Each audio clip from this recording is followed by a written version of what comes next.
It's time now for the political analysis of Fromm and Fuller. Al Fromm, former political advisor to President Bill Clinton, and Craig Fuller, former political advisor to both Presidents Ronald Reagan and George H.W. Bush. Good morning, all.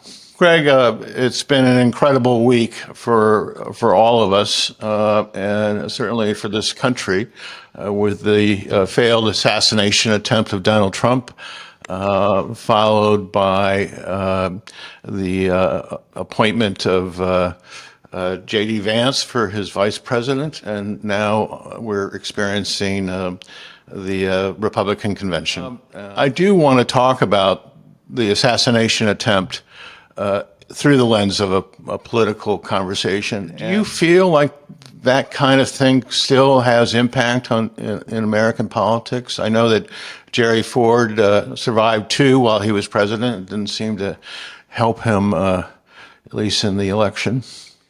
You know, it does leave your head sort of spinning, the number of things that are happening, and I have to say that absent some of the other things that are occurring, it probably would have a greater impact. I was a young White House staffer in 1981, sitting in the Roosevelt Room of the White House when somebody rushed in and told us there'd been a shooting. And of course, President Reagan's condition was far more serious. But even before that, just the fact that it had happened, we initially thought he was returning to the White House.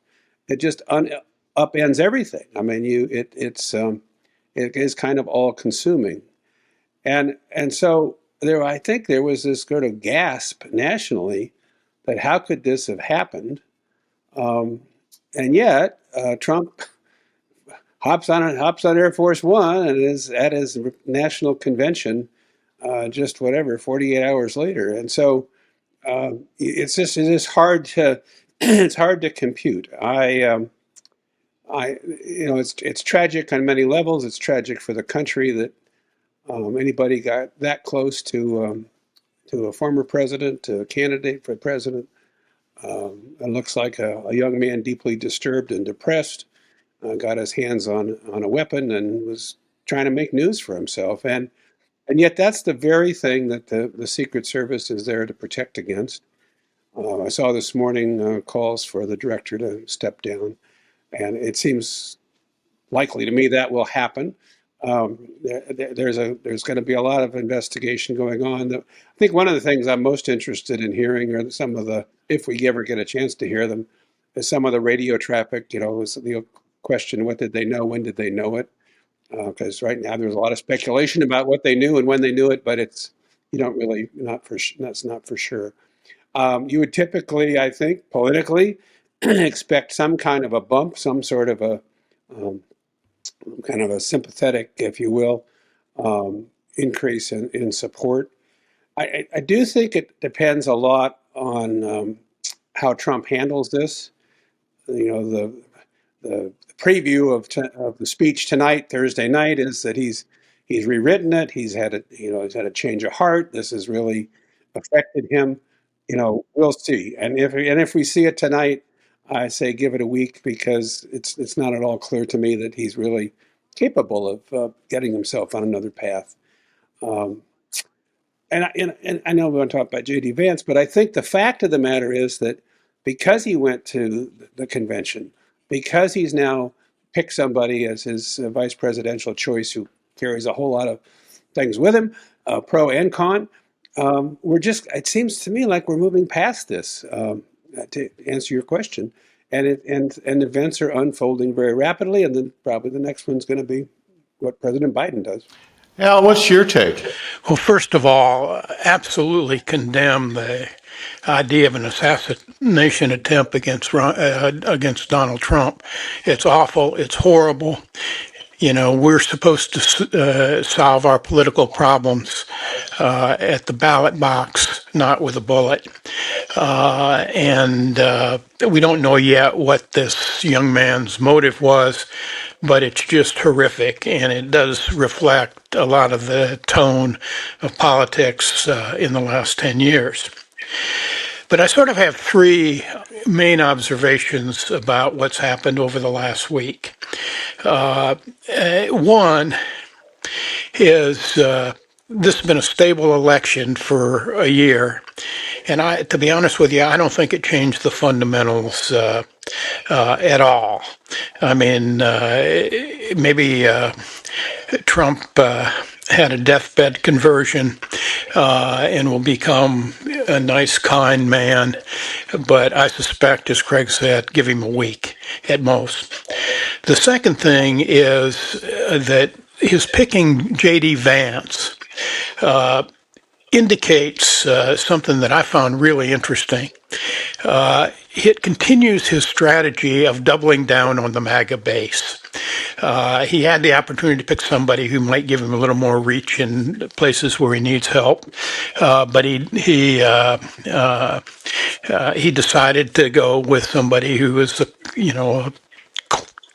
young Trump wannabe. I won't say he's a clone because I don't. He seems to be a pretty changeable fellow over his short political career.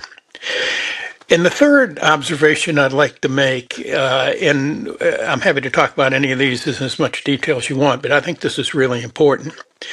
Trump's strategy is highly dependent on Joe Biden being the Democratic nominee.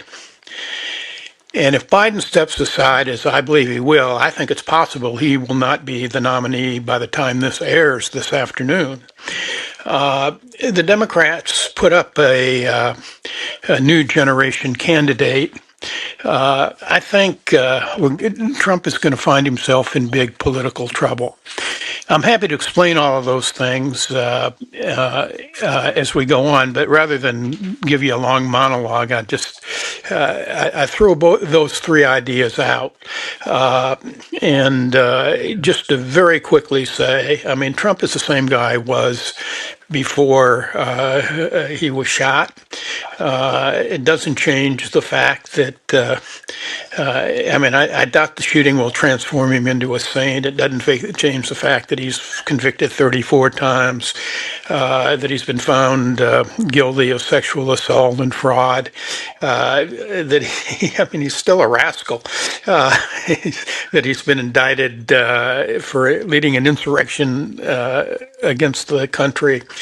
And as David French pointed out, who was a former, I think, George W. Bush speechwriter, it also doesn't change the fact that nobody over the last 10 years has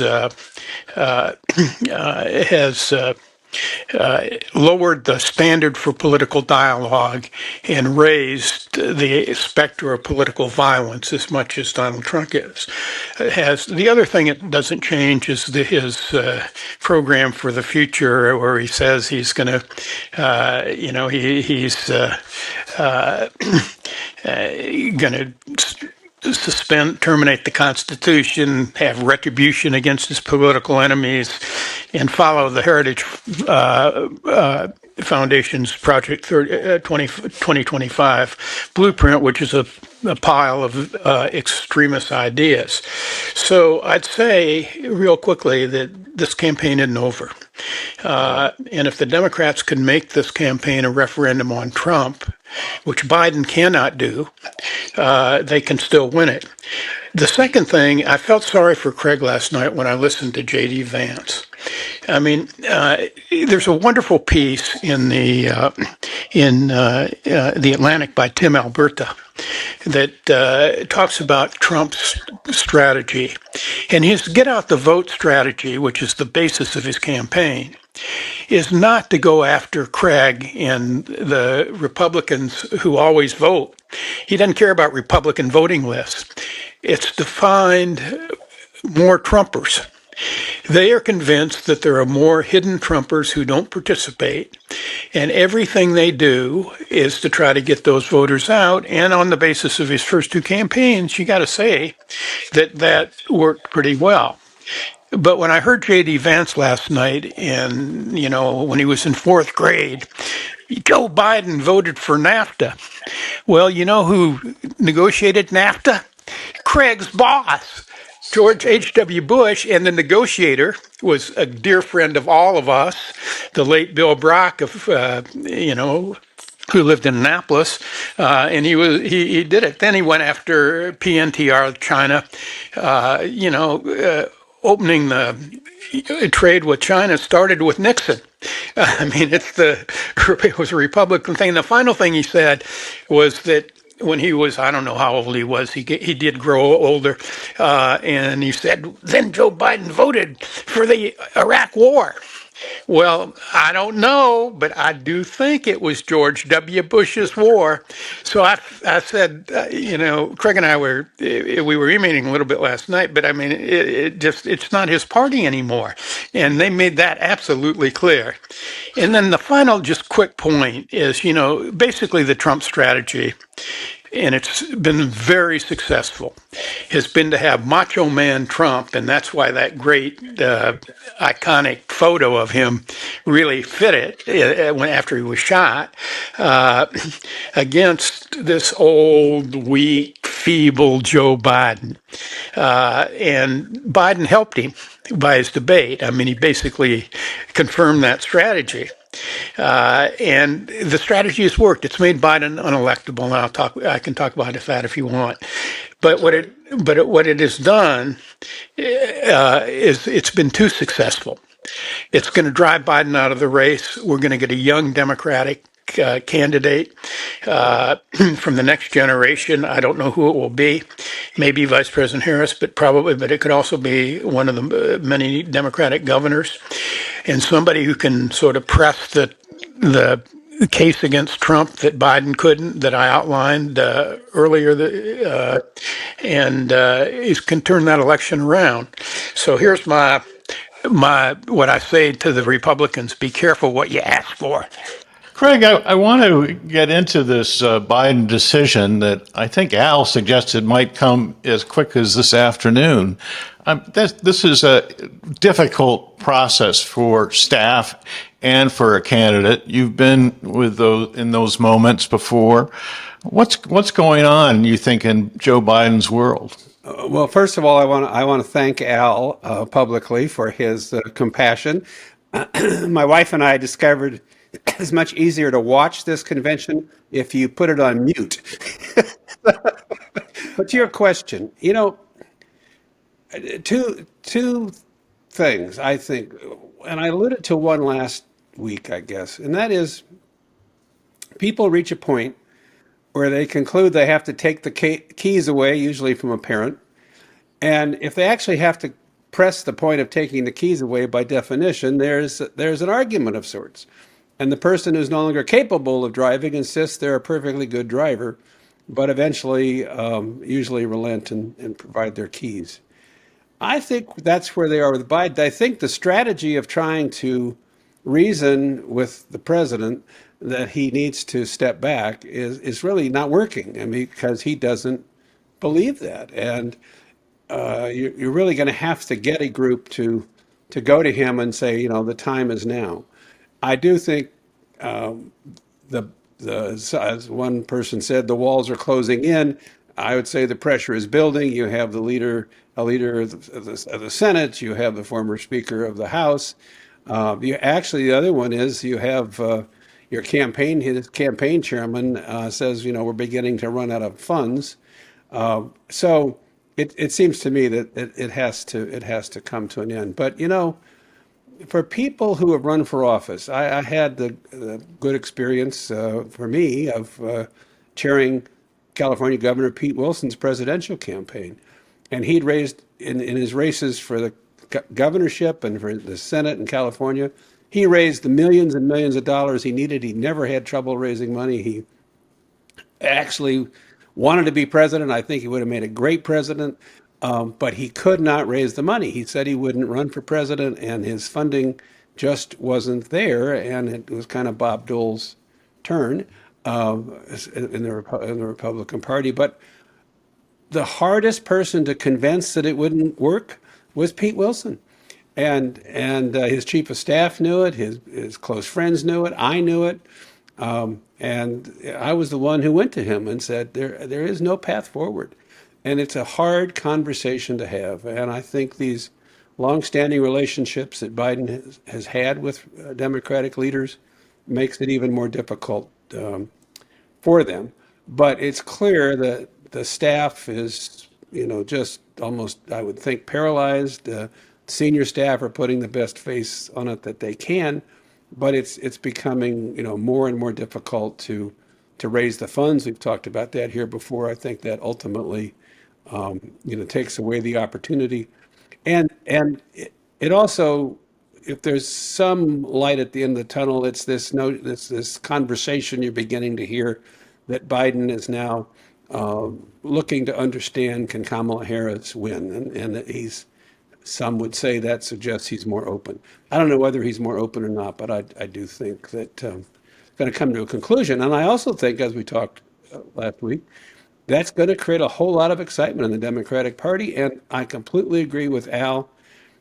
This this Republican Party, as it exists today with Donald Trump, is making virtually no effort to broaden the base. This convention is a celebration for the believers. In a strange way, J.D. Vance might have reached out more broadly with his remarks last night, and his wife certainly did. She was probably the most appealing speaker in the group because of the way she, told us about him. She left out a few important parts, but she certainly presented a very compelling image of who he is and what he believes. So I think in this strange election, the Trump Republican Party is moving as far as it can into Trump land, and the Democrats may just turn it upside down with with a presidential nominee and a vice presidential nominee that look a lot different than they do right now. Al, since you were speculating on when Biden might make a decision, do you feel like he would want to do this and basically appoint Harris as his replacement? I honestly don't know the answer to that. I am not in his inner circle, and that inner circle is getting tighter and tighter and tighter. It's now down to family and maybe one or two other longtime aides.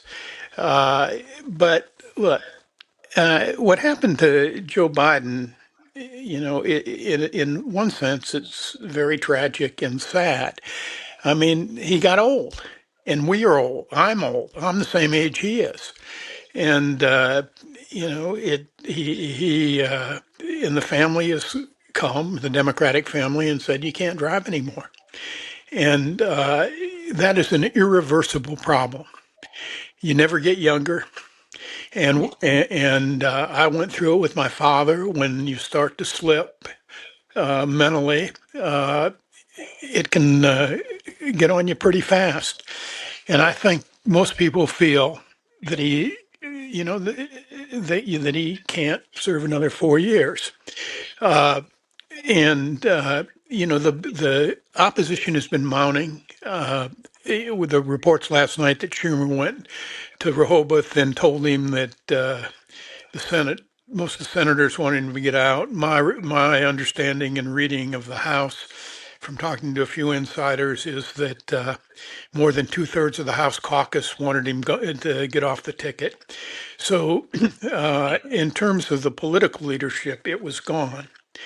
I think, but yesterday there were two polls. And the other important thing is that Nancy Pelosi, who is probably from Baltimore, whose father and brother were mayor of Baltimore, and knows a little bit about politics, probably the best politician in the Democratic Party, is said to be leading this and orchestrating it. I thought it was really interesting that her sort of her protege, Adam Schiff, at the very time it looked like these discussions about pushing Biden were about ready to shut down, came out and changed that dynamic very quickly. Somebody said you don't bet against Nancy in the Democratic Party or anywhere, but but there were also two polls yesterday that were really critical. Actually, there were three. I mean, there was the one in that a big Democratic fundraising group did that said actually the four candidates who would do the best were Wes Moore, Josh Shapiro, Gretchen Whitmer, and Arizona Senator Mark Kelly, who was a former astronaut. All of them, but everybody they tested ran better than Biden in the swing states. But there were two other polls that I think really made the difference. One was an AP NORC poll that showed more than two-thirds of the voters wanted Biden out, and I think only 16% of Democrats said he should remain our nominee. That sort of blows the idea that this is an elitist deal, and that it was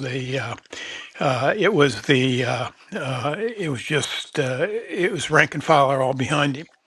But the second one, I saw John King talk about this, and I emailed him in the middle of the night, Monday night, and he sent me a chart.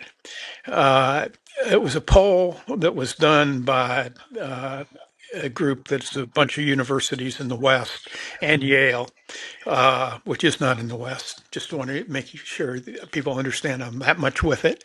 In the New York Times, it's done by YouGov, which is a pretty reliable polling firm, and it was of 7 swing states. It had Biden behind in all of them, and most significantly. And the thing, I think I talked about this last week. When people decide they're not going to vote for you because you're too old, they're not going to vote for you unless they're a real Biden supporter.